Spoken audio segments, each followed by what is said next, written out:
सलाम दोस्तों, कामयाब जहन में खुश आमदीद। आप एक मिनट के लिए रोनाल्ड रीड नाम के एक आदमी के बारे में सोचें। वो कोई टाइकून नहीं था, कोई बिजनेसमैन नहीं था। वो एक मामूली सा चौकीदार और गैस स्टेशन अटेंडेंट था। उसने अपनी पूरी जिंदगी गाड़ियों में पेट्रोल भरने और झाड़ू लगाने में गुजार दी। लेकिन जब 92 साल की उम्र में उसका इंतकाल हुआ तो दुनिया हैरान रह गई। उसके बैंक अकाउंट में $8 मिलियन यानी तकरीबन 2 अरब रुपए पड़े थे। दुनिया के बड़े बड़े इन्वेस्टर्स जो हार्वर्ड से पढ़े हुए थे, वो शॉक में थे कि एक चौकीदार के पास इतना पैसा कहां से आया। दूसरी तरफ एक आदमी था, रिचर्ड फस्कोन, हार्वर्ड से पढ़ा हुआ मेरिल लिंच का एग्जीक्यूटिव। वो इतना अमीर था कि उसने 18,000 स्क्वायर फीट का घर खरीदा जिसमें 11 बाथरूम्स थे। लेकिन 2008 के फाइनेंशियल क्राइसिस में रिचर्ड ने सब कुछ खो दिया और दिवालिया हो गया। ये दो कहानियां हमें एक बात सिखाती हैं जो स्कूल में नहीं पढ़ाई जाती। फाइनेंस कोई मैथ्स या हिसाब किताब नहीं है। फाइनेंस एक सॉफ्ट स्किल है। पैसा कमाना आपकी डिग्री पर डिपेंड नहीं करता, ये डिपेंड करता है कि आपका रवैया कैसा है। इसी रवैये को समझने के लिए आज हम दुनिया की सबसे बेहतरीन किताब द साइकोलॉजी ऑफ मनी का निचोड़ निकालेंगे। इस किताब का पहला और सबसे बड़ा सबक ये है कि पैसे के मामले में कोई भी इंसान पागल नहीं है।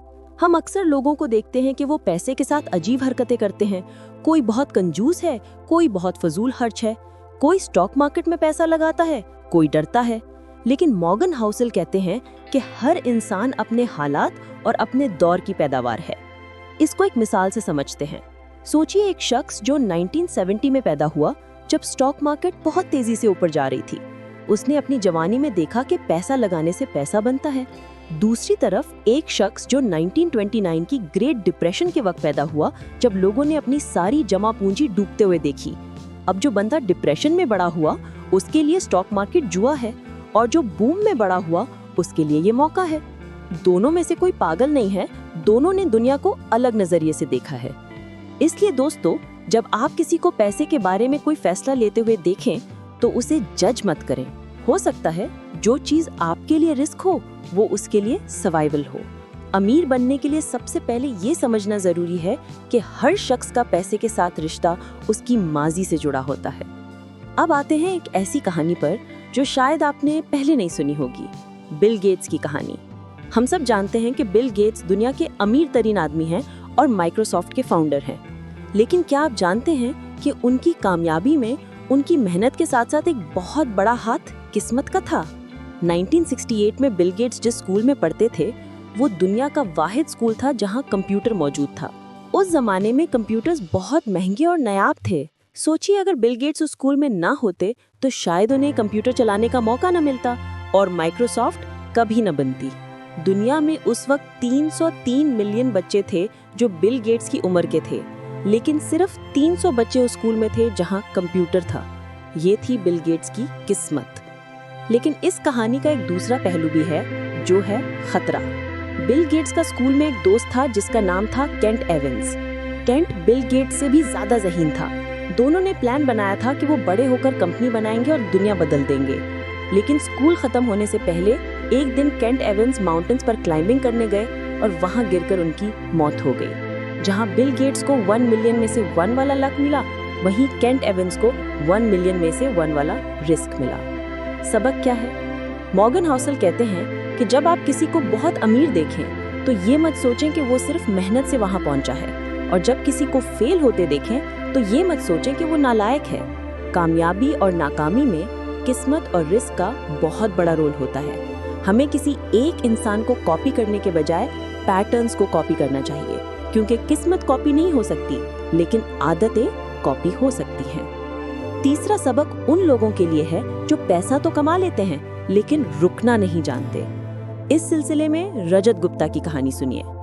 रजत गुप्ता कोलकाता की गरीब गलियों से निकले और दुनिया की सबसे बड़ी कंसल्टिंग फर्म मैकिन्जी के सीईओ बन गए। उनके पास $100 मिलियन की दौलत थी। सोचिए, $100 मिलियन, इतना पैसा कि आपकी 7 नस्लें बैठकर खा सकती हैं। उन्हें अब कुछ करने की जरूरत ही नहीं थी। लेकिन रजत गुप्ता अमीर नहीं, बहुत अमीर बनना चाहते थे। वो चाहते थे कि उनका नाम वॉरेन बफेट और बिल गेट्स की लिस्ट में आए। इस लालच में उन्होंने एक गलती कर दी। गोल्डमैन सैक्स की बोर्ड मीटिंग में उन्हें एक खुफिया खबर मिली कि वॉरेन बफेट कंपनी में पैसा लगाने वाले हैं। खबर आम होने से पहले रजत गुप्ता ने फौरन अपने दोस्त को फोन किया और कहा कि गोल्डमैन सैक्स के शेयर्स खरीद लो। ये इनसाइडर ट्रेडिंग थी, जो कि जुर्म है। सिर्फ थोड़े से मजीद पैसे के लिए रजत गुप्ता ने अपनी सारी इज्जत, अपना करियर और अपनी आज़ादी दांव पर लगा दी। उन्हें जेल हुई और वो सब कुछ हार गए। इस कहानी से हमें ये सीखने को मिलता है कि इनफ यानी काफ़ी का मतलब जानना बहुत ज़रूरी है। अगर आप रुकना नहीं जानते तो आप दौलतमंद होकर भी गरीब हैं। मॉर्गन हाउसल कहते हैं, पैसा कमाना मुश्किल है, लेकिन उसे संभाल कर रखना उससे भी ज़्यादा मुश्किल है। और संभालने के लिए आपको अपनी ख्वाहिशात पर स्टॉप लगाना आना चाहिए। हम सब वॉरेन बफेट को दुनिया का सबसे बड़ा इन्वेस्टर मानते हैं, लेकिन उनकी दौलत का राज ये नहीं है कि वो बहुत अच्छे स्टॉक्स पिक करते हैं। उनका राज कुछ और है। उनका राज है वक्त। वॉरेन बफेट ने इन्वेस्टिंग 10 साल की उम्र में शुरू की थी। आज वो 90 साल से ऊपर के हैं। उनकी दौलत का 99% हिस्सा उनके 50th बर्थडे के बाद बना है।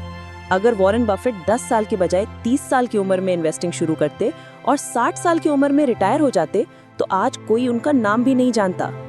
इसे कहते हैं कॉम्पाउंडिंग। हम में से ज्यादातर लोग जल्दी अमीर बनना चाहते हैं। हम चाहते हैं कि आज पैसा लगाएं और कल डबल हो जाए, लेकिन हकीकी दौलत सब्र मांगती है।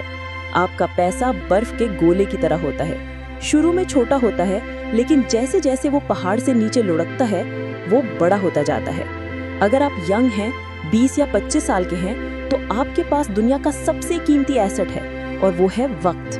पैसे से ज्यादा वक्त इन्वेस्ट करें। वीडियो के आखिर में एक बहुत जरूरी बात, अमीर बनने के 1000 तरीके हैं। आप बिजनेस कर सकते हैं, लॉटरी जीत सकते हैं, अच्छी नौकरी कर सकते हैं, लेकिन अमीर रहने का सिर्फ एक तरीका है, डर। जी हाँ, आपने सही सुना, थोड़ा सा डर होना जरूरी है। ये डर कि जो पैसा आज मेरे पास है वो कल जा भी सकता है। दुनिया बदल रही है, टेक्नोलॉजी बदल रही है। जो बिजनेस आज चल रहा है शायद कल ना चले। इसलिए द साइकोलॉजी ऑफ मनी हमें सिखाती है कि हमेशा बचत करें, सिर्फ तब नहीं जब जरूरत हो, बल्कि तब भी जब जरूरत ना हो, क्योंकि बचत वो फासला है जो आपकी ईगो और आपकी इनकम के बीच होता है। जितनी कम आपकी ईगो होगी उतनी ज्यादा आपकी बचत होगी। तो दोस्तों, मॉर्गन हाउसल की ये किताब हमें ये 5 बातें सिखाती है। 1, पैसे के मामले में कोई पागल नहीं है, सब अपने हालात के मुताबिक चल रहे हैं। 2, कामयाबी में मेहनत के साथ किस्मत का भी हाथ होता है। 3, इनफ बोलना सीखें, वरना लालच सब खत्म कर देगी। 4, कंपाउंडिंग को अपना काम करने दें, जल्दबाजी ना करें। 5, अमीर बनने से ज्यादा मुश्किल है अमीर रहना। दौलत का असल मकसद महंगी गाड़ियां नहीं, बल्कि आज़ादी है। वो आज़ादी कि आप सुबह उठकर कह सके, आज मैं जो चाहूँ वो कर सकता हूँ।